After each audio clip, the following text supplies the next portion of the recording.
Good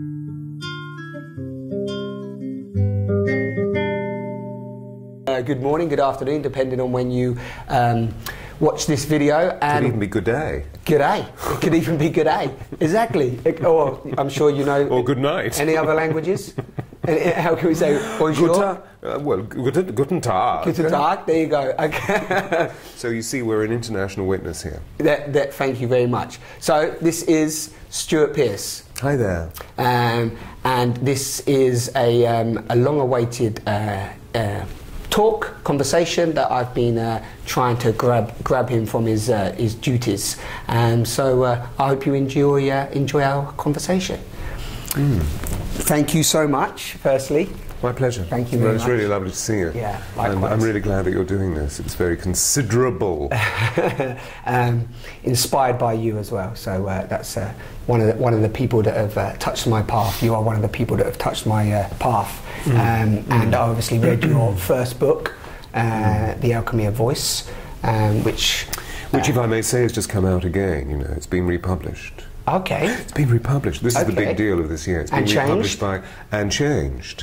And I've come out of the closet about my angelic transmission. So the whole of the last chapter is all about how the work was given to me in 1987. Perfect. Sitting on Glastonbury tour, when, you know, minding my own business as one does. But that was during that very unique time, which is known as the harmonic convergence of August 15, 16, 17, 1987, which maybe you've heard a little bit about. No. The main prophecy was that 144,000 rainbow light warriors would be released, would be awakened. So that's where a lot of us switched back on, and we realized that our lives had to change, and we had to dedicate ourselves to the part of the compassion of the heart, and live by our hearts. So we became aware of the fact that spirituality is a movement back to wholeness. Beautiful. And so that's what the book is really. It's, you know, wonderfully, because I was given the privilege of having my book reverted by the original publisher, who will remain nameless, and then in stepped Findhorn Press, who are just extraordinary, the great Findhorn community, and asked me if I had a book, and I said yes, this, and I'd love to republish it. And so they said, why don't you put the soul back in? So you did? So they're my publishers, yes. So in October there's another book called The Heart Speaks, and then at the end of this year, or the beginning of 2011, I'm bringing out an oracle pack, which is about the angels of Atlantis, because the angels that gave me the work came in a configuration of 12 and called themselves the angels of Atlantis. So I know it's a re-evocation of something that we did thousands and thousands of years ago in the great sound healing temples of Atlantis and Egypt. Beautiful. So, question then from that, which is amazing, is what was your reason for not adding the message initially in the first book of where of where that channeled from and where that came from? Was it a fear, or was it just no, not at all? Thinking maybe people might not be ready for it at that point. That's more to the point. I mean, I think it's threefold. And it's let's start off. I mean, they don't need to come in any preferential order. Of course. Let's start off with that. Firstly, when the angels gave the work to me, they said that I wouldn't be teaching it for at least 21 years, which is slightly ironic, because patience is one of my biggest karmic lessons. Likewise. And you know, and I want to now. I've got all this information. I want to know. It has to happen now. Yeah. Which, of course, it moves us into a very interesting conversation about the whole substance of time, doesn't it? Because you know, since 1987, there are quite a few years that have passed, and the way that we live, the density of the space-time continuum here is that it allows us to experience more contrast. And that's really why we're here, to experience contrast, because we are from the source, which is a space of complete well-being, that is an infinitely unfolding creative possibility. So therefore there is no scarcity or loss in the source, but as soon as we arrive here, there is abundance and adversity. It's quite interesting. Yeah. And here we are moving through the amnesia. However, so to go back to the original point, your question, so the angels asked me if I would be diligent to the fact that people weren't ready for the major downloading of what the work is actually all about. Yeah. And now that ties in absolutely with me as a professional communicator, because I believe fundamentally that all successful communication is based on the response we get, meaning if we get the response we want, we know we're successfully communicating. If we don't, change strategy. Now, if people are not ready to have the conversation, I feel we have to be respectful for that. Because after all, we're talking about the unconditionality of love. Exactly. And the way that it pours out of the heart. Well, you can't force somebody into spirit. Otherwise, all we're doing is exacting the egocentric aspects that we were exchanging before we went on camera. And moving into that we're trying to cure within the patriarchal, which is all about I know best and you know nothing. Yeah. Which is absurd. It's absolutely absurd. Yeah, because then you're straight into the ego saying, you know, you need to be like this. Yeah. Or when you're communicating, there's an expectation that they get you. Yes. And that's straight into ego. Yes. But that's deep awareness that you need, because there's a very, or in my exploration, there's a very minority amount of beings that are not falling into the ego, even that are proclaiming to be spiritual, or you know, whatever their message is coming from. Yes, we need to work a bit harder, don't we? You know, I feel that, yeah. And ego, poor ego, has such bad press today. You know, poor ego. It's caused so much problems, though. EGO, emotion gone out. You know? And actually, what Freud really meant was a healthy selfhood. So that's what I'm speaking about. I don't use the word ego because it's too incendiary, but I speak about a healthy selfhood, and then people get it. So what we're trying to do is to really identify who are we, and who are we on all levels, on all frequencies, so that we can just simply be, I can be me with you. I don't need to be anybody else. Although, as you look into my eyes, you can see that there are many refractions of me, which I suppose psychologically speaking we call subpersonalities. You know, so there's the psychic part, there's the little boy, there's the sound healer, there's the very august voice coach, you know, who works with prime ministers and presidents and members of royalty and all that sort of stuff. But it's just another part. The son, the father, you know. Exactly, all those archetypal issues, you know, within us. But if we bring all of those really to a core, it's what the Renaissance attribution and belief was, wasn't it? To be truly integrated, so that the soul is fully within our bodies, that we literally resonate integrity, which is the meaning of the word. That each part, if you like, the earth, the water, the air and the fire, the physical, emotional, mental and spiritual, when they come into full integration, we resonate integrity. Okay, that's beautiful. So, so to break that down, because what is one of the steps to that? I mean, I know it's acceptance is a massive step for people to become, you know, to fully integrate their whole self. Is one of the things that connects that and draws that in, or again, I use purely from my own experience, is acceptance. Accepting, you know, like you said, the many facets that we are, but then being real within them, isn't it? Like whether you're with, you know, parliamentary people, or, you know, it doesn't matter who you're with, it's about being that same person throughout. It's about being completely authentic. All the time. But you've touched on something so fascinating, the acceptance issue, which is, I believe it's not about accepting our light, I believe it's about accepting our darkness. Okay, yes. So we need to go into the shadow and really understand the shadow, because the aspect that we were talking about vis-a-vis ego, I believe, is when the shadow uses the ego as a tool to create illusion. And that if we can really heal and forgive our shadow, then we truly become illumined, or we at least begin the path of illumination. Yeah, and then that journey brings with it a lot of darkness that is trying to claw on. The more that I've moved into the light, it's as if I'm going to use the ego. I'm still in the process of using the ego at the moment and you're right, the minute you use it, it also creates conflict. If I mention the ego to somebody when I'm talking to them, instantly their ego becomes, you know, in a position of conflict or resistance. What do you mean ego? What do you mean? Are you saying I'm egotistical? I'm not egoic. You know, and then you have to go. Then we have to sort of break that down. So I totally believe using that word it's almost like the word love. It's been very thrown away, hasn't it? It has no resonance now. It's lost its meaning. So as we accept the darkness and it gets stronger, would you say you just continue to accept that it's getting stronger?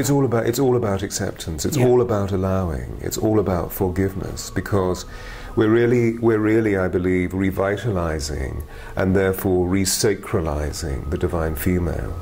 And the divine female within us, archetypically speaking, is about complete allowance. It's about utter being. It's about total surrender. The divine feminine doesn't need to do a thing. It's all about being. But of course, here we are on this planet living a system of contrast. Yeah. And so we know to be is to do is to be. I say dooby dooby dooby doo. You know? And Scooby-Doo, you know. I mean, there it is. Because the doing is the masculine archetypal and the being is the feminine. But yeah, when we go into our shadow, when we go into our pains, and we really confront the illusion and realize that we're in a hall of mirrors, and they're all distorted because we think that's what we are. That when we really confront, no, actually delete the word confront. If we infront, because confrontation means aggression, doesn't it? Exactly. But if we infront, if we're brave and courageous, and really allow ourselves to feel a light being poured into our soul, then we have to face those bits that are not fully integrated into our soul. Yeah, beautiful.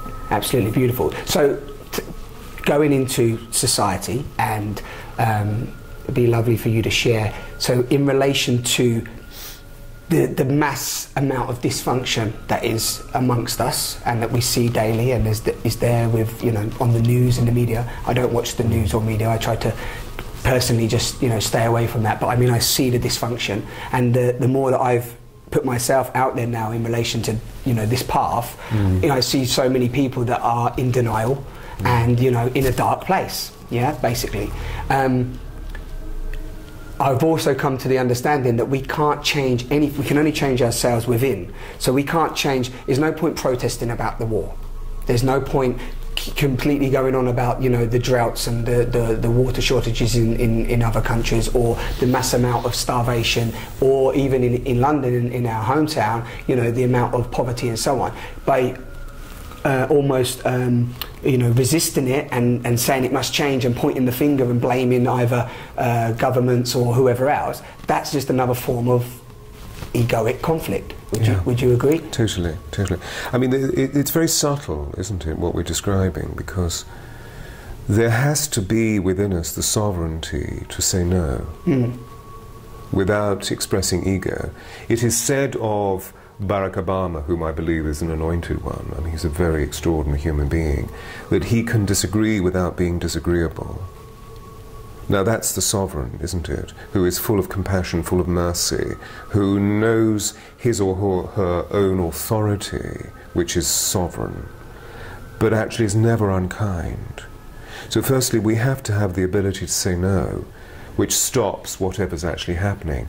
But the more important thing, I believe, that you're saying is that what we're waking up to is that thought creates reality, and that everything we see out there, we've created. Yeah, totally. All of it. Everything. All of it. All Whether of it's the oil spill in the Gulf of Mexico. Totally. Or an aggressive man on the subway, or you know, whatever the manifestation is, and that's where I'm at with the loving of that, the forgiving of that, so that we really live what Gandhi said, which is be the change you want to see, and that once we've cleared up here, that automatically becomes paradise. Yeah, and even funny you bring up Barack Obama, for example, and so on, is because again, everybody's. And they do it. They even do it with the Dalai Lama, for example. Everybody wants somebody to do it for them. Yeah, that's another face of the unauthentic self. Yeah, because the authentic self takes responsibility, has compassion, has understanding, has wisdom, has the ability to make a loving choice and to act from love and to channel love. You know, in everything they do. Correct. So instantly, when we're pointing the finger and expecting, for example, you know, the troops to come out. So this mass amount of drama that we've got going on in Afghanistan and in politics full stop is again a manifestation that we've created through the dysfunction, through the pain, through channeling unconsciousness. And the minute that we channel love, all of those systems or, you know, cycles of pain, they have to transmute, don't they? Yeah. Well, it's we're dealing with a very critical situation on our planet, as we know. And so I suppose a pertinent question to ask is, well, why is it so critical? And particularly in relation to those points that you've just raised, Afghanistan, that what we're dealing with are very, very complex, collective, karmic resolutions, where finally some of the horrors that we're seeing is to do with the fact that the cap that was placed over the shadow has been lifted. And that's why George Bush was such a great servant to us, because in his status as fundamentalist, as a moneyist, as a politicist, as a sexist, as a whatever-ist he was, God bless him, that actually he took the cap off that aspect of our consciousness, particularly in WASP, you know, in white Anglo-Saxon Protestant belief systems. He took the cap off of the shadow that had been suppressed hypocritically for hundreds and hundreds of years. And as a result of that cap coming off, of course, the first thing that we saw was the terrorist within, who happened to be the terrorist without. And metaphorically speaking, therefore, we saw the horror. I mean, you know, as I think it, I'm so moved, the horror of 9/11. And now, as you say, other mitigating circumstances like Afghanistan. So we're seeing the fullness of our shadow in manifestation yeah. through violence. And so for example, it's interesting, and I know that people that have so much anger towards Bush, towards, you know, and the American government for everything, really. There's so much blame, it's unreal, really, in our society. I mean, I don't read the newspapers, as I said, or watch the news, but I know it, because I can feel it when I walk around. You know, you only need to walk past a stand, or you just hear people talking about it. There's such anger and blame towards 9/11, Afghanistan, Bush, and now, like I said, Barack Obama. So is it really interesting to hear you say that they had to make that action, make those choices. Bush had to be in that position, or this is how I'm interpreting it, be in that position to create such havoc in order for the shadow to be seen as it really is. Yeah, I mean, he was a great servant to us. He was a great instrument to us. I'm not suggesting that that was conscious. I don't believe that Mr. Bush thought, oh, well, I'm going to take the cap off, the shadow. Totally. You know, yeah, of course not. You know, that was one of the reasons why he was appointed, because if you look into the politicking of his initial area of appointment, he shouldn't have become the president. And I can always remember I was teaching a workshop. It was what, 99, 2000, I forget. When was it? You know, that he became. Obviously, we're talking about 9/11, so we're talking about 2001. But it was 18 months before, a year before, and I was running a workshop in the United States of America, and there were healers had come from all over the United States, and I remember during the break, here we were engaged in the Alchemy of Voice, which is all about unconditional love, and finding our note, which arises out of the heart. And everybody during the break was going, oh my God, you know, President... And I said, well, you know, okay, it seems unfair that this man, this George Bush, has been appointed, but there's a reason. He's going to serve us extraordinarily well. So what is the reason? Now, again, my dear ones that were there, they couldn't quite see the reason, because they were caught up in what you've just illustrated, which is the blame and the accusation. The drama. The drama. You know, can we just get over the drama? Yeah, you know, we love drama. We love it.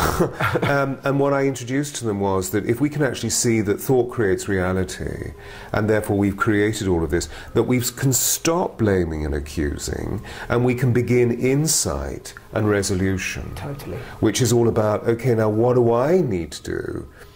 But you see, the difficulty is that I do believe there is that prima facie statement that we all need to make to ourselves as well as to the world, which is no. Yeah.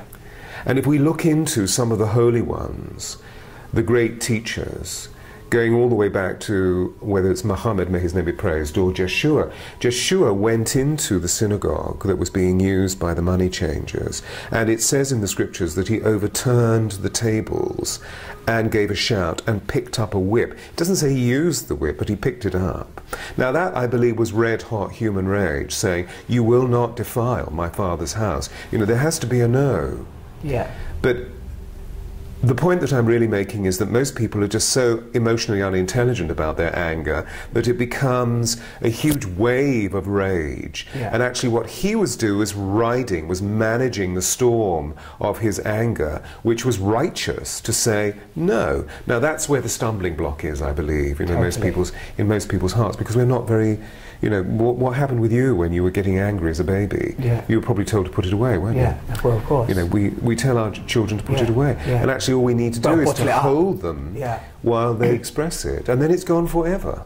And they're so powerful what you're saying there as well, because, you know, even somebody maybe hearing this conversation, instantly their reaction or your reaction watching this is that, you know, oh, are you saying that, you know, we killed all these people and they've died for nothing? And, you know, what do you mean? I can't accept that. No, I'm not going to accept that. And again, instantly, you're in the drama. Yes. Instantly, you're in the ego, the unauthentic self, because you're looking at what you're not willing to accept, i.e. the death of these souls, or the vessels of, and more importantly, you want to hold on to that rather than exactly what you're saying, no, I'm not going to be taken into that drama, I'm not going to be taken into that pain, I'm going to move through that and create, like you're saying, the authenticity of the new self. Yes, so it's very complex, isn't it? It's very complex. And one of the reasons I believe, or one of the many reasons why it's complex, is that we're riding this cusp between the old establishment and the new paradigm. And what we're doing is we're developing new paradigms as we go. So in order to help this, we have to reach to some of the great maxims. And we have to begin, I believe, to understand that all that you've just expressed is of 3D consciousness. But actually we have something within us that is our soul, and soul is from quantum consciousness. So if we move into quantum consciousness and review Afghanistan, what we see is that all of those people that are involved, that it is an unconscious choice of their souls to be involved in the resolution of a vast historic karmic debt. So it's taken. And then we stop the fear. Yeah. Because what we see, instead of getting horrified by the images or oppressed or just finding them abhorrent, what we can begin to do is to look at those images and actually cast our love into those images and send the love into the conflict for resolution, of what that karma is. And see that as the mirror and the reflection of yourself. Totally. You know, that's what it is. Instantly see that. So rather than looking and going, I can't believe that, I have no connection to it. It's like, that is you. Yeah. We are society. Well, I remember at the time of 9/11 and the horror of the way that affected us, and I had friends in New York City who were affected, so I was on a plane right out of this city, London, England, where we're talking at the moment, to New York City, and I remember listening to Mr. Bush saying that these terrorists were cowards. I don't believe they were cowards at all. I believe that they were extraordinarily courageous. But the point is that the conviction of their hatred was more powerful than the conviction of love. Of life and love. And that's a huge imbalance. And so it shows us that the terrorist within is constantly sabotaging that is most pure about us, because actually it has not been celebrated on the outside of us. And as soon as we can actually stop the drama between, well, she did this to me and he did that to me and I didn't get the job and oh my God, what am I going to do? I've got no money. As soon as we get over the drama and we start to look really precisely at the fact that thought creates reality, and to go back to, just to remind us all of the allowability that you were talking about, as soon as we actually start thanking life, the universe, love, God, the source, for that is amazing about us, because we all have extraordinary things, even if we're in great hardship. That then suddenly the whole thing shifts. And that's when we move into a really interesting area, which we're looking at very closely, aren't we? We were having a conversation earlier about the law of attraction, of how do we become the magicians, how do we become the magnificent people that we want to be in the fundamental aspect of 3D materia. How do we live in the homes that we want to live in, have the work that we want to, have the audiences that we want to, because we're both disseminating information. Of course we want to have a conversation with audiences. Otherwise, that's the only reason why we're there, because we want people to come and be part of the work, of course, etc., etc., etc., etc. So how do we create that joy, that love, that freedom, that liberation, that abundance? Well, it's by starting to think about, firstly, let's heal the shadow, and secondly, let's thank for what we have. Yeah. Let's go through a list of gratitude. Massive gratitude, because it's so beautiful what you said there about you know, even in great hardship, there's so much to celebrate. Because you know, for example, even if you're put into you know, shackles or prison, for example, for whatever reason, you're still alive. You're a living being, breathing organism on this planet. Yes, the situation, you know, at that present time may be dark. You know, you may have just been raped, God forbid, or you know, there may be some, you know, some darkness of whatever it is, which the sun is just so far away from grabbing. But there is, when you can connect, and I love the way you describe the quantum place, because it's very much about, at that point, getting out of the head, getting out of the drama, getting out of the horror that you're in, because you know, it's being created through the mind and the pain body, and connecting to something more beautiful, which is the heart, which is gratitude, which is the authentic self. Exactly. That's really, and then we re-sacralize nature. Do you see? We go right into that we withdrew from 400, 500 years ago, when the thought police, if you like, in the form of the philosopher-scientists, came along and said, by the way, you know, all this thing that you believe in about the anima mundi, the animating principle of the universe, well, it's just not true. You know? Whereas medieval perspective was, and that was taught in medieval university, was that everything was invested with God's breath. Everything had the anima mundi, which we call the force, chi, ki, prana, ruach, the holy wind. Let the force be with you. That we went, oh, right, okay. And the thought police said, well, actually, you know, you have it, but tree doesn't have it, rock doesn't have it, the earth doesn't have it, the earth is merely a piece of matter hurtling through space, etc., etc., etc., etc. So we withdrew from Mother Nature. Do you see, in that moment she was desacralized. Now, if we desacralize Mother Nature, well, as we can see contemporaneously, we're actually paying for it, so to speak, because we've developed karma, and therefore we're seeing that the Amazonian rainforest is being deforested, so we have huge problems with our lungs, because they're the lungs of the planet, so we have an increase of, I think it's 65% asthma every year, that there is a 75% increase in acute cardiology throughout the Western world as a result of stress, which I'll come to in a moment, etc., etc., etc. So if we can actually re-sacralize that fundamental part of what is within us as well as without us. You know, I was just thinking as you were speaking, for example, if we were incarcerated in a terrorist prison, what would keep us alive if we were actually being assaulted every day, if we were being raped every day, if we were being electrocuted every day? That, you know, maybe there is light that we would be sustained by. And it reminds me of a story that I have, of meeting a woman about 15 years ago who had actually been through 3 years of a Chilean prisoner. She was a political prisoner. She was a very famous journalist. And she had been raped every single day and brutalized. But she hadn't been raped just by a penis. She'd been raped by a knife, by electrodes. I mean, this woman, this extraordinary woman. And of course, I was caught up in the drama, I must admit, before I met her.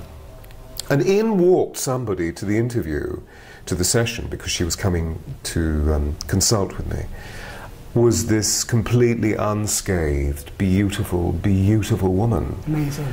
And so, you know, I was deeply humbled and chastened by that. And in our conversation I said, you know, but you are just extraordinary, what you have been through, this bravery, this courage that you show. It illuminates throughout every cell of your being. How did you do that? Yeah, that's what I would have said. How did you do that? What did you draw on? What did you draw on that kept you? You know, was there something within nature?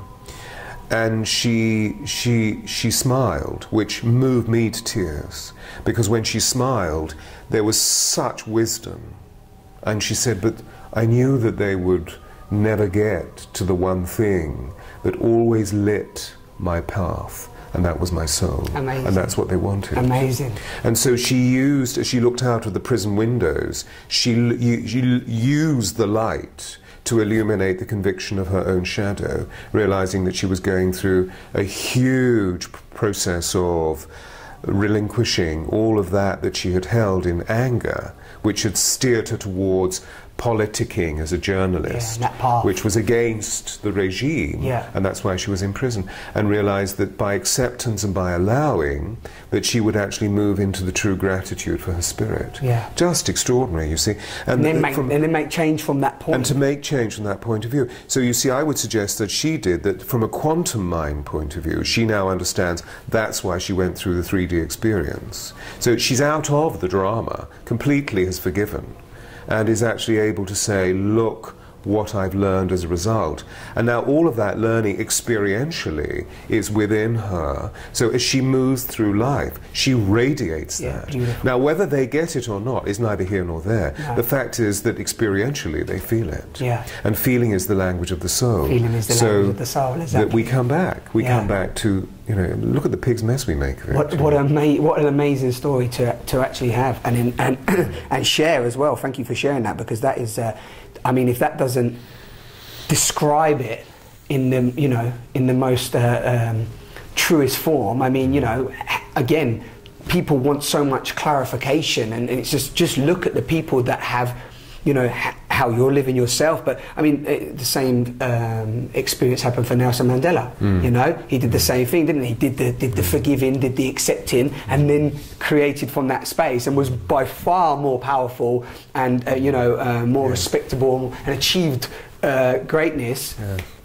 As opposed to conflicting, anger, aggression, and so on. So we are seeing more and more. It's almost like people don't believe in that seeing. They don't believe in these people that have shown that light, or, you know, whoever else is vibrating that light and sharing that to people. It's almost like there's an instant, you know, it's no tangibility. Yeah, it's interesting. It's not solid. It's really. It's not like you're, you know, it's not something you can hold, is it? Go, oh, here it is. This is unconditional love. If you need to see it, it looks like this. You know. So how is to come back as well to the authentic self, because it's so beautiful the way you describe it, and also, you know, as you know, my exploration now is how people can go within themselves and become authentic through, you know, through questioning and finding out, you know, the fears that are holding them back, and, as you said, integrity, and, you know, and just really vibrating from that pure source of connectedness. One of the ways that you've described it beautifully is the power of sound vibration, and words as well, because words have a power, don't they? Could you just share with me what your thoughts are on how I feel at the moment, which is that words have lost their meaning? As we mentioned, the ego, love. For example, love, we kill in the name of love. You know, we maim in the name of love. We rape in the name of love. I mean, but unconditional love is more of a divine love. It's more of a pure love. It's more of a powerful love, beyond words, really. How can, you know, how can we share that? Wow, how long have we got? 5 minutes. So if I take it from this point and then sort of rewind backwards to the origin, of course, that why have words become devalued? They become devalued because they have become repeated and repeated and repeated and repeated and repeated to such an extent by the cerebral nature of our consciousness, that the essence that lies within the great sound of the seed syllable within the word has actually become squeezed. So another way of putting that is that even though we prize literacy as being an amazing skill because it opens up such vistas of our consciousness. You know, for example, for the first time in the evolution of the human consciousness, we have any information at our fingertips. I mean, I just find that ravishing, you know, because it's unbelievable. I remember starting to write 35 years ago, and more, 40 years ago, and you know, it took a long time to go through those libraries, and today it's just bing, oh wow, you know, and there we are. It's there, everything's there, you know. But of course what literacy has done is it's frozen sound into print. So there are great indigenous cultures on our planet, like the Kogi in South America, like the Tiwa in the area of New Mexico and Arizona. The Tiwa refer to themselves as being the Anasazi peoples. There are three tribes, the Navajo, the Tiwa, and the Hopi. Anasazi means they who came from the skies. And in their ancient law, they do not have a written language, because they believe that when the word is written, it loses its power. It's frozen in time, do you see? Yeah. And for them, there is no past, there is no future, there is just now. So if you freeze a word in now, you actually lose something that is essential about the evolutionary nature of the human spirit. Okay. I mean, they're very extraordinary. Yeah, that is extraordinary. So literacy and the way that we use words, because we become essentially very cerebral in our use of word. So the physiology of the word has become very consonantal. Friendly fire, collateral damage, access, credit card, yeah. Access point, download, upload. And then we go back to 400 years ago with the way that words ejaculated onto the world stage from Shakespeare's feathered pen. He created words like leapfrog and lonely and pity. They're very different. They arise out of a metaphoric consciousness, whereas the former words that I was illustrating, they arise out of a literal consciousness. Yeah, and they don't have no essence. They've got no body, no essence. You can't feel you can't feel that. And I mean, for example, if I go into the sort of cerebral nature, the way that a lot of people come to me and they say, look, I really need your help. This isn't a consultation because I've been told that I actually talk a little bit too fast. Like I talk at people. Well, I mean, there is no real connection with the trueness of essence there. So I believe that initially that there's a possibility for why words have become coruscated and have become undervalued or devalued. Yeah. What goes with it is really what I've just moved myself to, which is that vibration, which is a vibration of noise. Because we have so much noise in our lives. I mean, the primary noise is in here. The argument that goes on in here, shall I, shan't I, will I, won't I, the monkey chatter. It's just noise, noise, noise, noise, noise. And then, of course, there is the noise of the machines out there. And what this has done is moved us from the essence of sound, which is at the very core of creation, do you see? It's the most powerful building block of creation, so to speak. I mean, it's not even a block, but it's a fluid force that we have, which we're only really just remembering because we're living in remarkable times, and it feels that the veil of the noise or the wall of the noise is somehow parting, or there's a hole there, or if it's a veil, there's a tear, which is allowing the great sound to come through. Because suddenly we're listening to Barack Obama, and we're talking about his voice.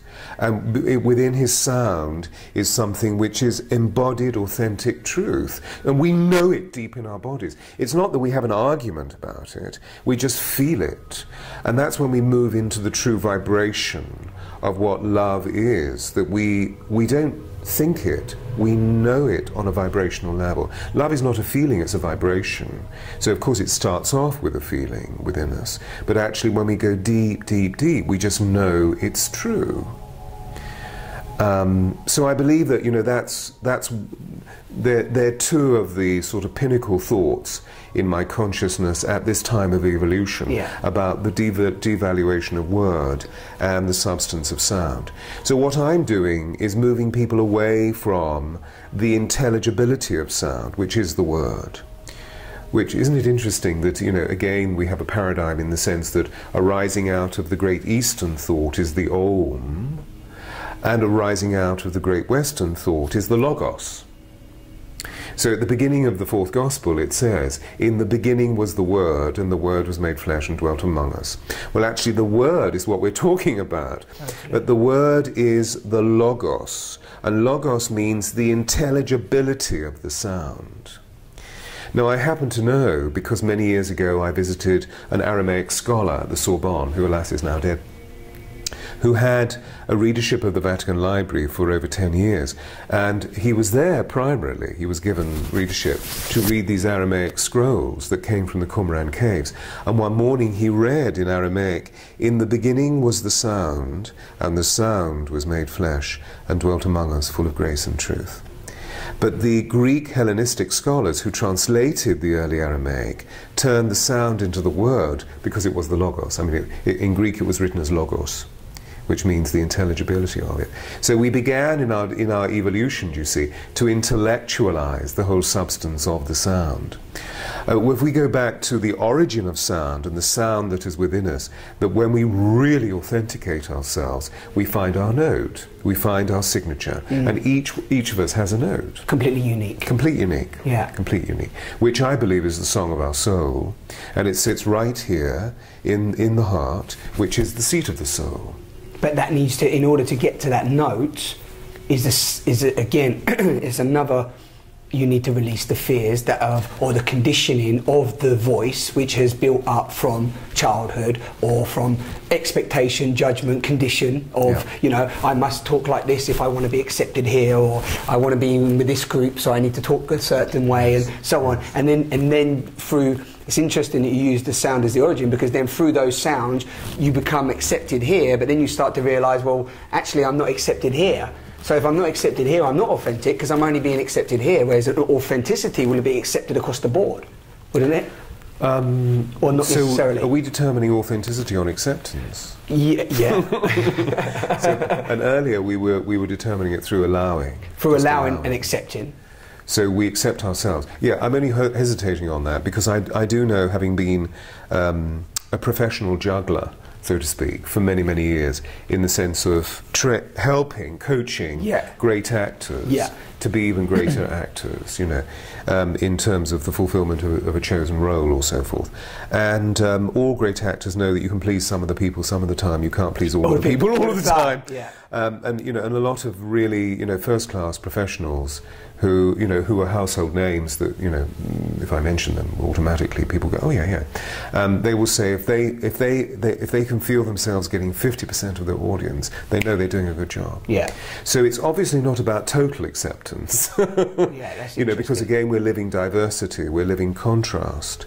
So the 50% that don't get it, well, it makes us work a little bit harder to be more acceptable. more acceptable. It's again, as you know, that's lovely that you brought it up, because it's interesting, because I'm going to take authenticity signature note, letting go into unconditional love, because in unconditional love, deep unconditional love is complete allowing, across the board. Absolutely. So if you're vibrating from a completely unconditional love place, for example, whether it be, you've mentioned Barack Obama, whether it be me or you, whether it be the actor on stage or anybody who is basically vibrating from a place of unconditional love, has complete compassion, wisdom, full understanding, acceptance, knowing, deep knowing beyond any word can describe, therefore can connect to the smelly guy on the tube, to the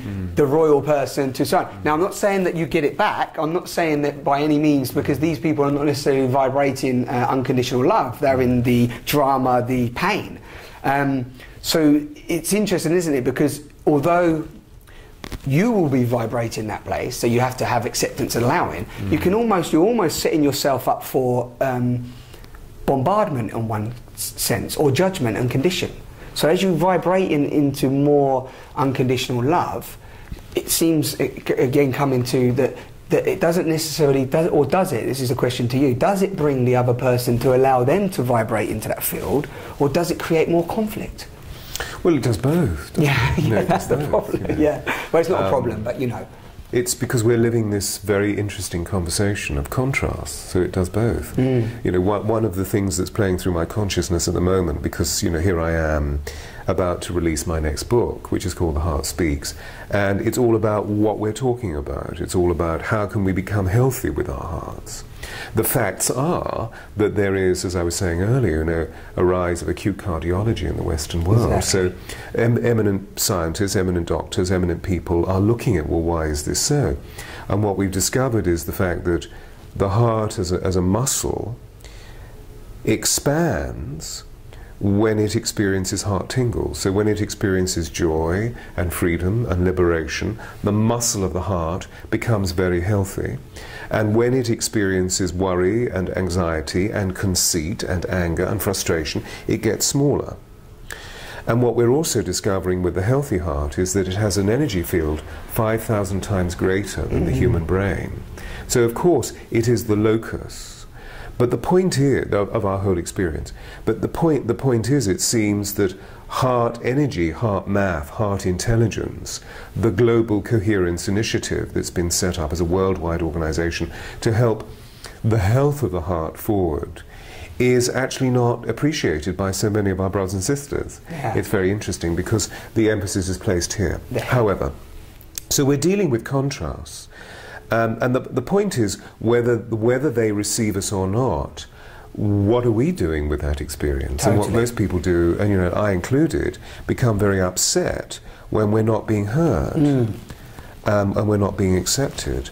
Well, that's often to do with the fact, I believe, that we're burning off huge karma with the individual who's not accepting us, or with a group of people that are not accepting us. So what do we need to do? We just need to keep moving forward with as much love and as much unconditionality and as much compassion as we possibly can about ourselves and about others. Yeah. So it requires huge amounts of forgiveness. Okay, well, just look into the face of Mary. And when we look into the face of Mary, we see total forgiveness. Or if we look into the face of Kuan Yin in the Eastern vehicle, we see total. Yeah. If we look into the face of Mother Teresa of Calcutta, rather than Sister Teresa of Avila, St. Teresa, the same thing happens. We see utter compassion. And so we just need to keep moving on with that compassion as much as we possibly can. And then suddenly the shadow again is healed. Now, of course, we need to be very appropriate about this. So, for example, if I'm walking down this street outside my apartment and there are lots and lots and lots of beggars, I need to make choices about what is my involvement with their beggary. Do I just give them money, or am I running out of money in my pocket? Do I then give them tender mercies?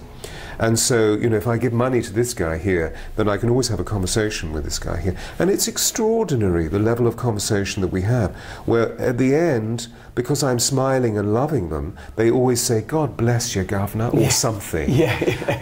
Nobody's fucking talked to me all day. And, here you are. Thank you, Governor. I mean, really, and their whole state has been changed. Now, obviously, part of that conversation that I've opened up is trying to not just simply allow them to express who they are, but also to mitigate through the way that they are and say, is this the best choice? Is this the highest choice? And 9 times out of 10, they don't really understand the sophistication of that conversation. But at least they have the possibility. But you ask them if it's a choice. I say, is this the best choice? Is this the best choice for you, for them? Okay, that's. And if I give you money, what are you going to use it for? I often say that. I always say that. I say, I always say, if I give you the money, because they normally say, I want to, I want to go and make a phone call, or I want to get a drink. And it happened I was in France recently, and I was walking in. Funnily enough, and I did exactly what you thought. I thought, okay, I could see that this girl was begging, and she needed some money, whatever she was wanting, and obviously the instant thing is, they want drugs or they want alcohol. Yeah, that's the judgment of. So I thought, you know what, I'm going to buy her some food. So when I went in, I was actually going into the supermarket that was there, and I bought myself some water. I bought her a bottle of water. I bought myself a banana. I bought her a banana, and I bought myself a vegetarian roll. I didn't buy her one of those because I just thought, so I just gave her some nuts. Ended up giving her some nuts, a banana, and a bottle of water. Beautiful. A 2 litre bottle of water. And when I come out, I just handed her the bag, and she looked at me, and she said, "Merci." And the funny thing was, I just said, make sure you drink the water, that's all I said, just make sure you drink the water, because I looked at her and I just thought, you know what, we all need water, and if she's begging to get another alcoholic drink or some form of narcotics, then either way you need to dilute, and she smiled. And that was it. That was the exchange. But it is that choice, isn't it? And I can't do that to everybody, and sometimes it's not possible. But you, in that moment, in that nanosecond, you brought out the best in her, yeah. which is extraordinary, you see. And in that moment, I believe, we see the face of God, you see. That's what the face of God looks like.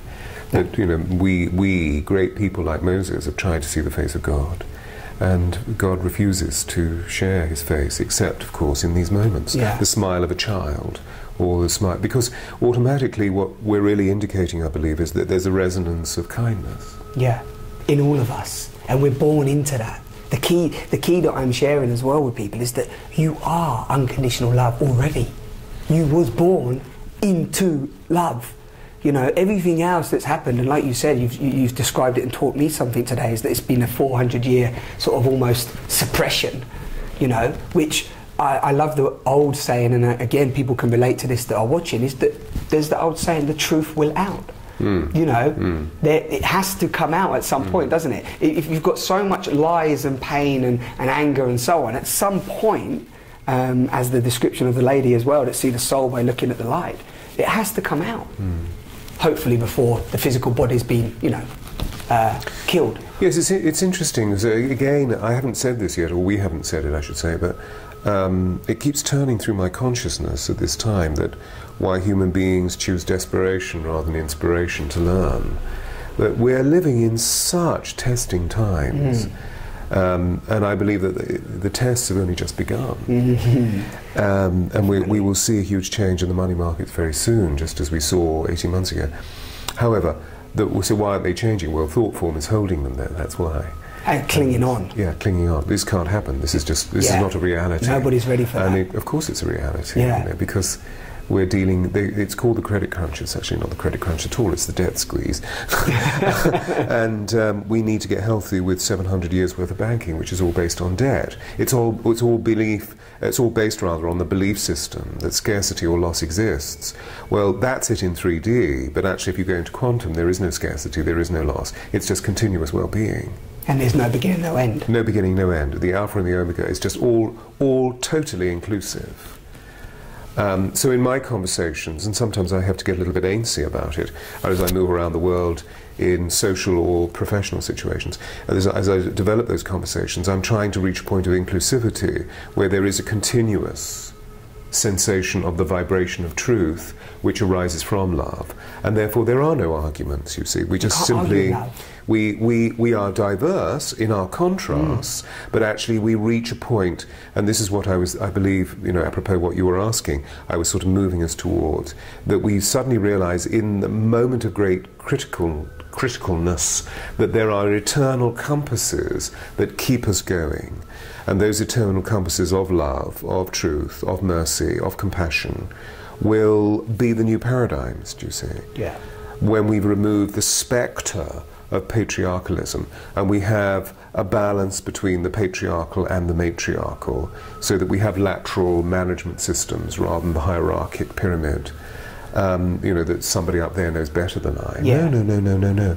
But these belief systems are so ingrained in us. Like severe, like to the point where, you know, because even in that beautiful, some would call it utopian paradigm, reality, which is just harmonious and just like you said, it's complete elevation. There's no arguments or suppression. It's just elevation to something that we probably cannot even foresee, you know, or for me, beyond our imagination, you know, into realms that we just cannot describe at this point, had we been in that vibration constantly. But I just feel, from so much of looking at how people act on a small scale and looking also at my own transformation, people don't want to let go of that, Stuart. I mean, Yes. not without severe anger release of maybe aggression, fighting, you know, killing. You see what I mean? It won't. The stronghold of the ego. We've gone full circle. We come back to the ego. Beautiful. It's the stronghold. It's a huge Bastille, you see, it's a huge castle. So it's very ferocious. And we just need to be patient, I think, and compassionate with the evolution of our healthy selfhood, so that we can release the ego in the face of the new paradigm, which is, this is okay for me to let go. Yeah. It's really okay. But it's highly, highly, highly complex. Yeah, much, yeah. Now, the interesting thing is that there is an acceleration of spiritual consciousness, meaning a movement back to wholeness. So people are examining the nature of soul and beginning to realize that we don't have soul within us, we are within soul. It's the great anima mundi, that we are floating, that we are vibrating within. And as a result of that, you see suddenly extraordinary measures take place where the suffering leads to, people are humbled and chastened in their suffering, and suddenly they begin to ask deeper questions of themselves. And that's when the light breaks through. Yes. So that automatically life becomes what it's intended to be, I believe, whereby we fulfill our optimum potential, creative potential, full of love and joy. Now, for me, there is no more. I experience other because I'm a 3D being, but the point is that everything else is just a huge abstraction, whether it's Afghanistan or the ego or somebody being beaten up on the subway that I witnessed the other day and I stepped in to stop it, or whatever. Yeah, and that's so true. And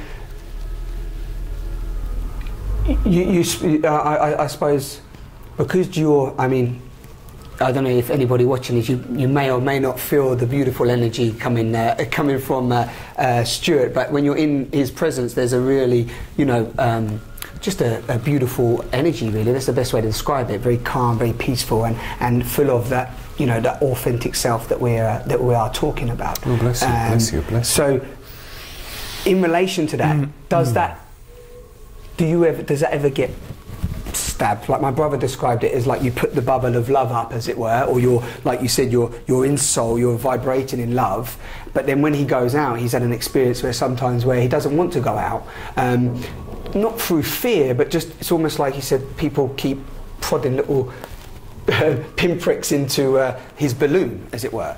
Do you experience that in your vibration? Oh yeah, because the quality of the conversation that we're having is a very high vibrational frequency, isn't it? And so there are beings around us that are holding us, which I believe we're feeling, which is why we feel, I see energy fields, so I see your aura, and I see what's happening around you, and it's very, very, very beautiful. Now, let's just thank God for that in this moment, let's just thank God. And know full well that when we move from this, we are going to go into the street and there's a different vibration.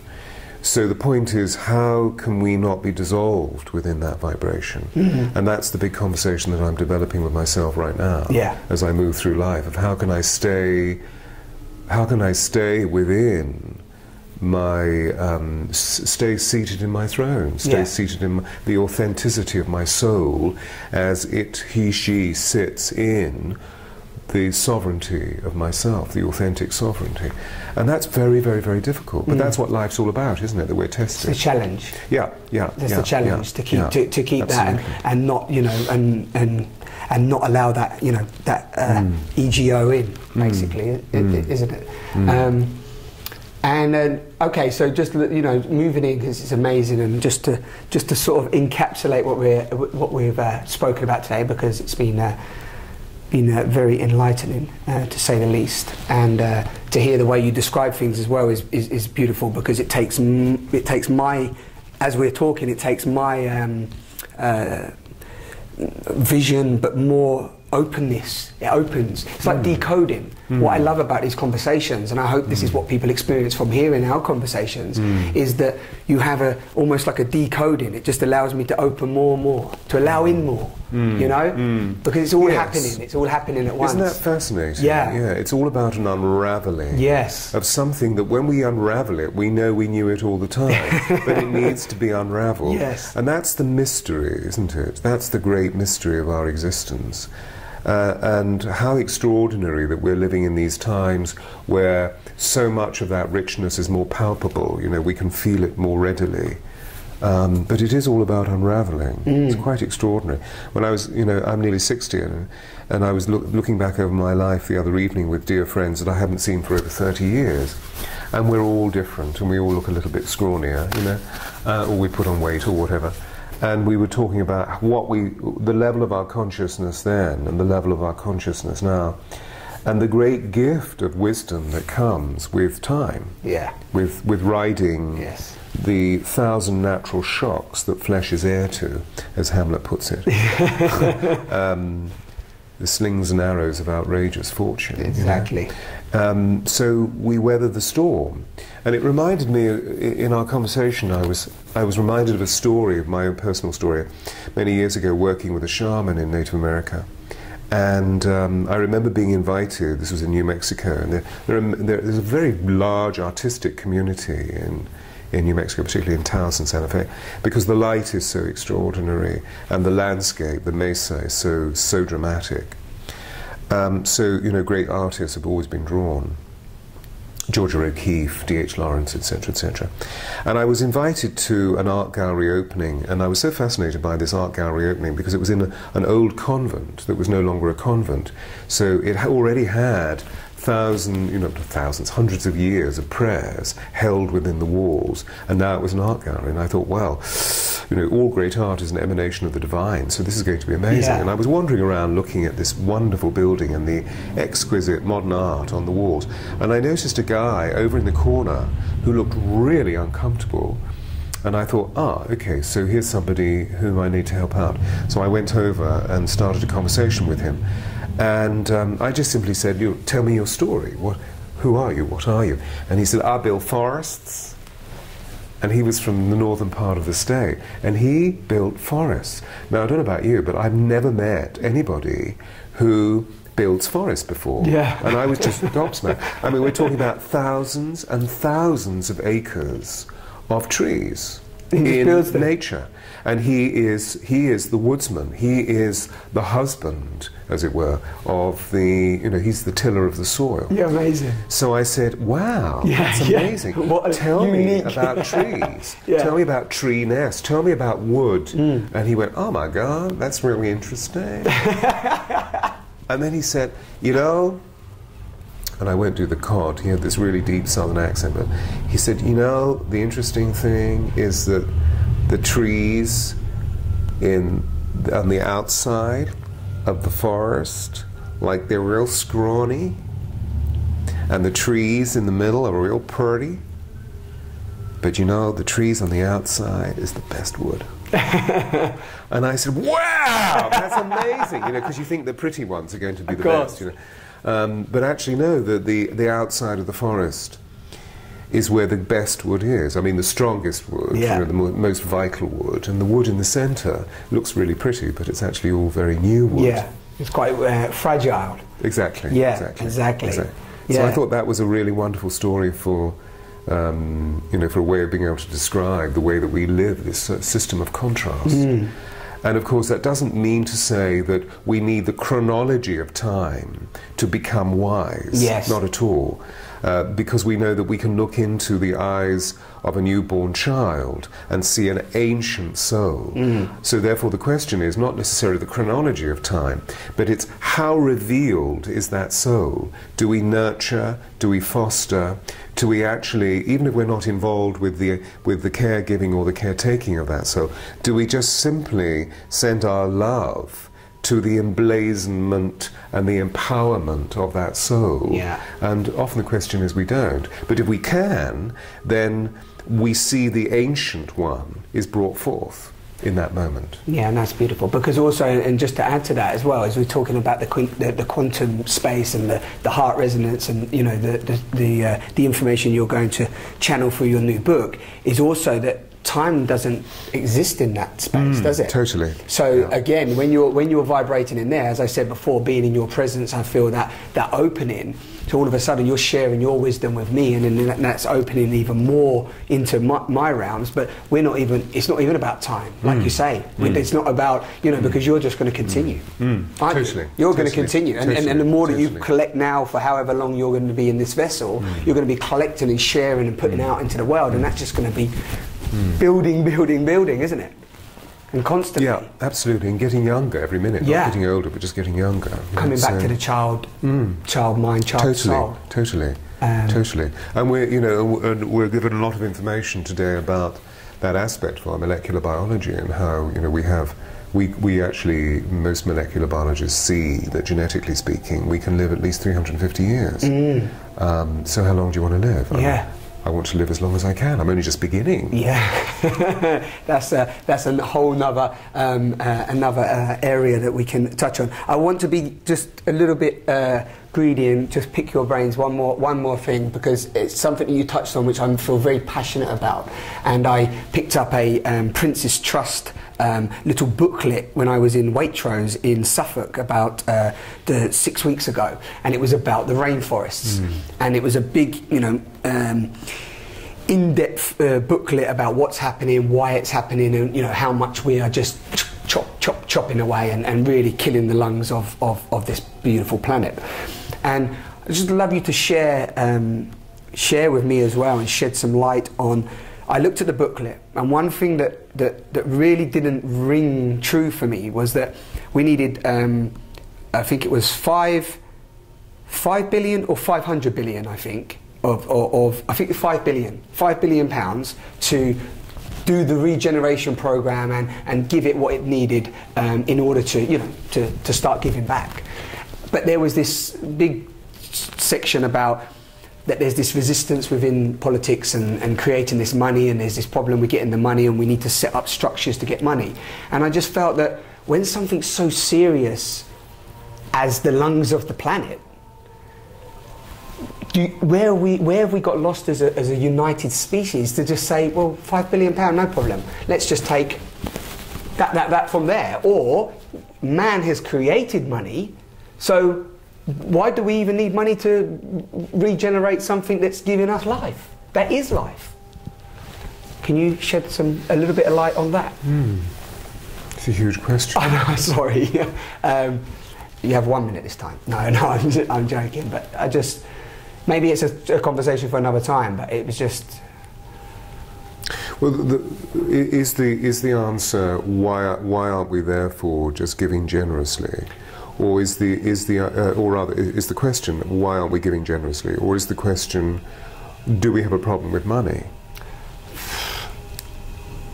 Do we have a problem associated with money or vision of what the rainforest, and not just the rainforest, we're talking about the seas as well. I mean, the seas are dying. The coral in the seas is just going. Now, one person said to me, who is also a theta DNA healer, she said that's fine because we can just reprogram, and the universe is ever abundant, and it will just reprogram, and it can deal with the oil spills, and it can deal with that, and it can. And I'm not saying that we, mere mortals maybe have to go.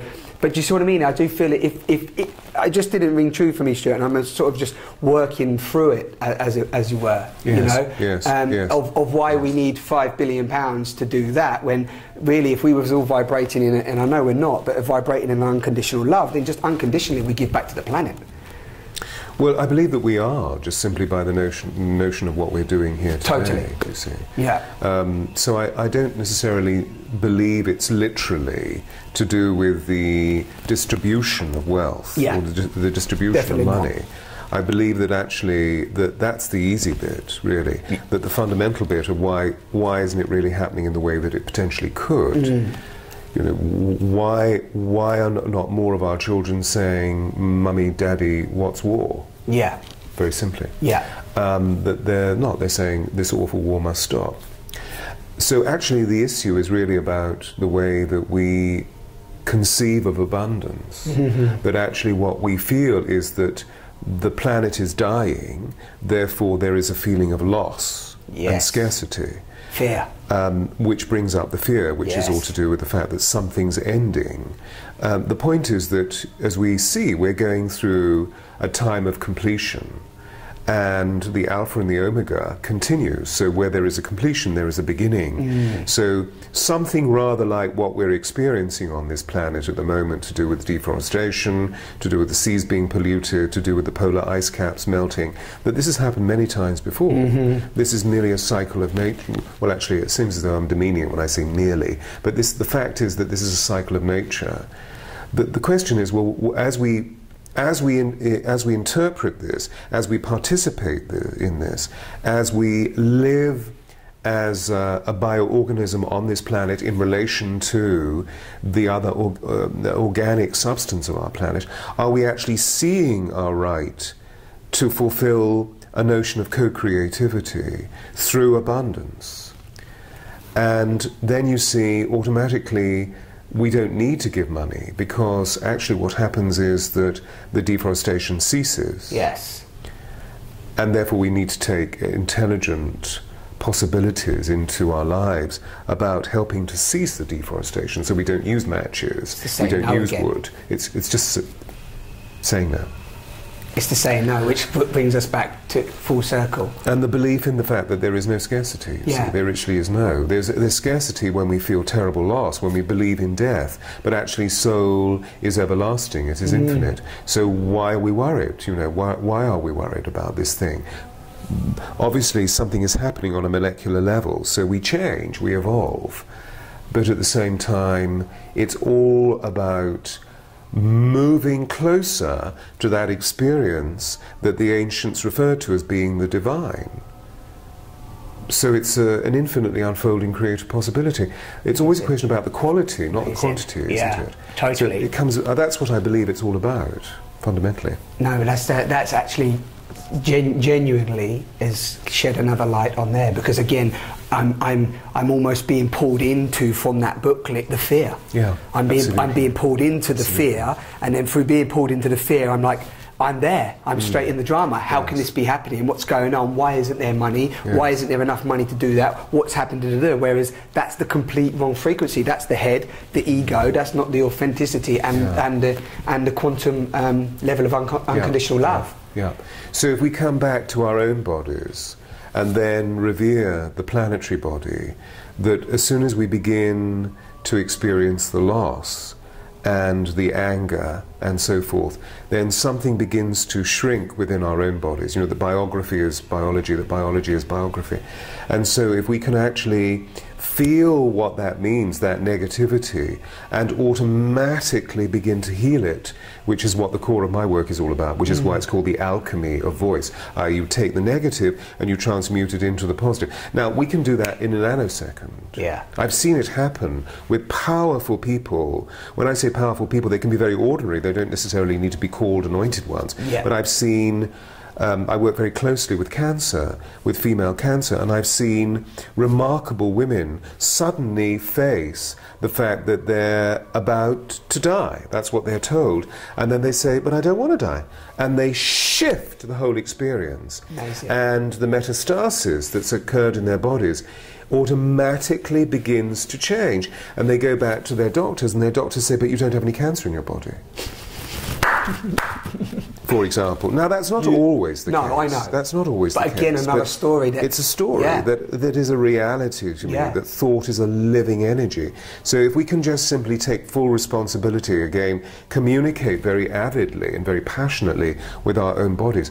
As Sai Baba would say, what's the point of worrying when you can pray? So let's, you know, if I start worrying about something, which is within all of us, then I automatically think, why are you worrying, for heaven's sake? Start praying. So I automatically start praying. Yeah, come back here. Bring it back here, come back to presence. And through that observation, transmute that alchemy, transmute that experience of worry. Yeah. That's powerful. Yeah. Very, very, very powerful. So, you know, part of that, and I feel sort of a huge burning desire to say this, please, that I feel that what we have to do as we live in these times of such change, what we have to do is to spend time really meditating at least twice a day, so that we come to silence, solitude and stillness, that we come back to self, and we remind ourselves of our soul and the purest part of that experience, and automatically you see the worry, the anxiety, the anger, the depression, it goes.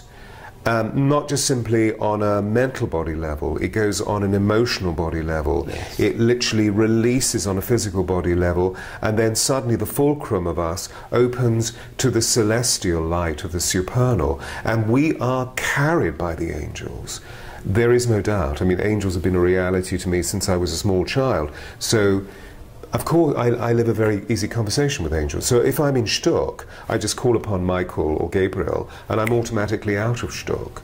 However, prayer does that, and prayer is a way, if you like, of crystallizing intention through sound, that if we can speak the prayer, that automatically we're using the great sound through that word to literally bring the thought into form through sound, which I believe is what, thought creates reality and sound crystallizes intention, just as crystals are solidified sound. Beautiful. But that's very esoteric. I'm sure you will agree, this is one man that actually uses words beautifully. Oh, thank you. Seriously. It's been an amazing conversation. It's been wonderful. I feel very blessed. Yeah, I do too. Seriously, I could continue. I have 100 more things that maybe we will speak again. I'm sure, but wonderful, truly wonderful. So there you have it. This is Stewart Pearce, and thank you so much for coming to the sofa and watching. I hope this has been as elevating for you listening as it has been for me being here now and having this conversation.